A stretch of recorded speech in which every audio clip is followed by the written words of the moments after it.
Welcome to this explainer. We're diving straight into a really fascinating phenomenon today.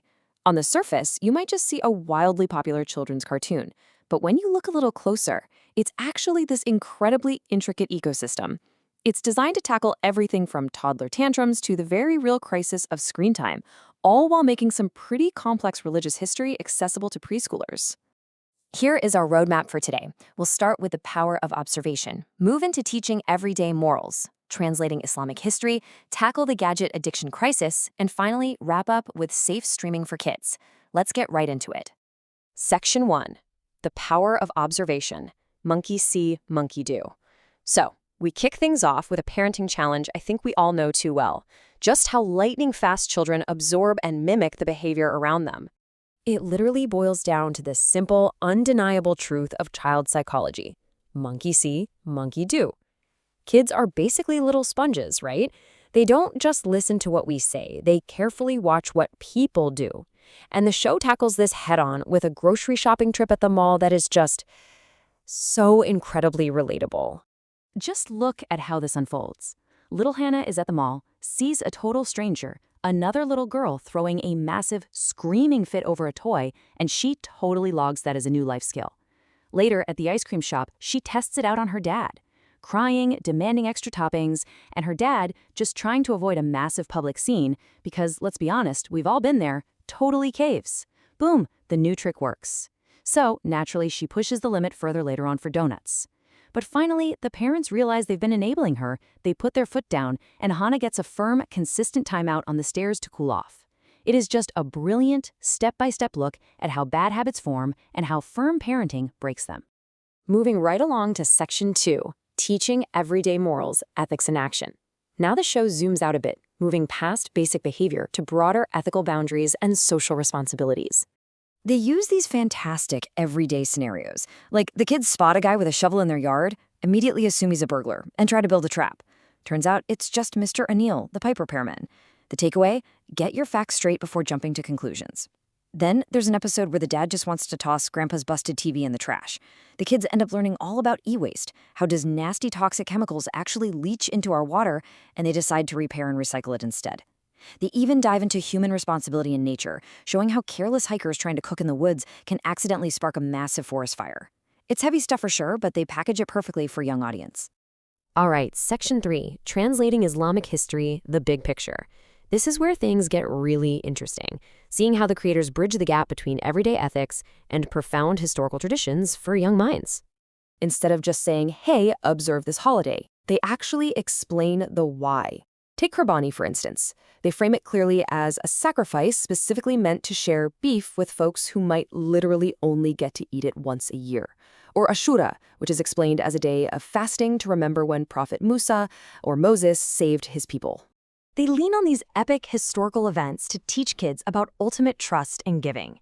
They use the story of Habil giving up his most prized possession to help the children understand why they must sacrifice their own beloved pet sheep, Coco and Lambi, to feed the poor.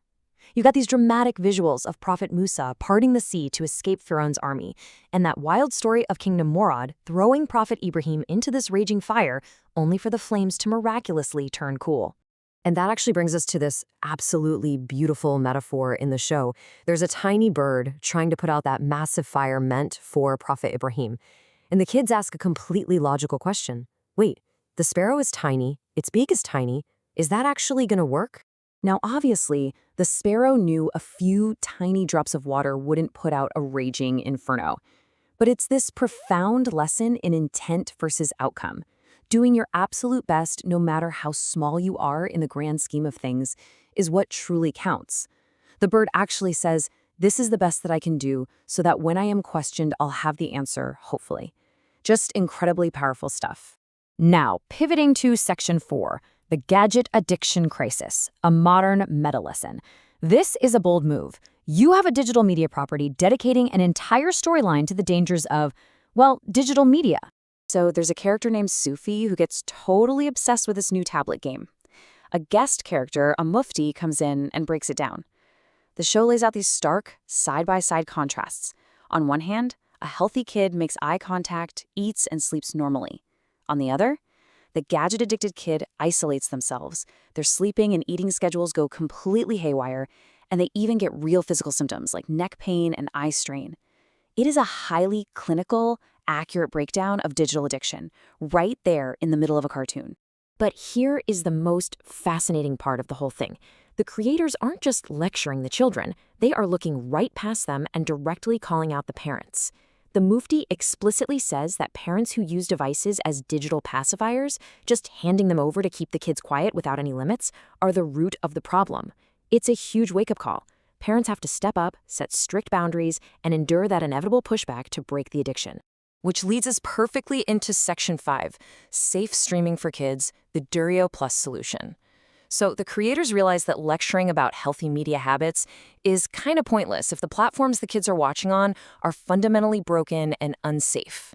Look at this number. Generating over 6 billion views on YouTube made the creators realize there is a massive, untapped global demand. Parents everywhere were practically begging for high-quality content that actually aligned with their values. But then there's this terrifying statistic. There are around 400 million Muslim children out there, exposed to the wild west of unmonitored internet media.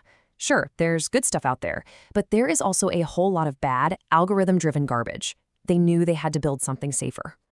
And that's how we get Durio Plus. This is a massive shift, right? Going from just making a cartoon to building an entire walled garden ecosystem. They didn't just put their own original shows on there. They actually went out and licensed huge mainstream hits like Baby Shark and Number Blocks, but they meticulously filter every single episode. They are creating a safe space for child development, totally free from the unpredictable and frankly dangerous algorithms of open video platforms. As we wrap up this explainer, I want to leave you with a thought. We started with Monkey See, Monkey Do.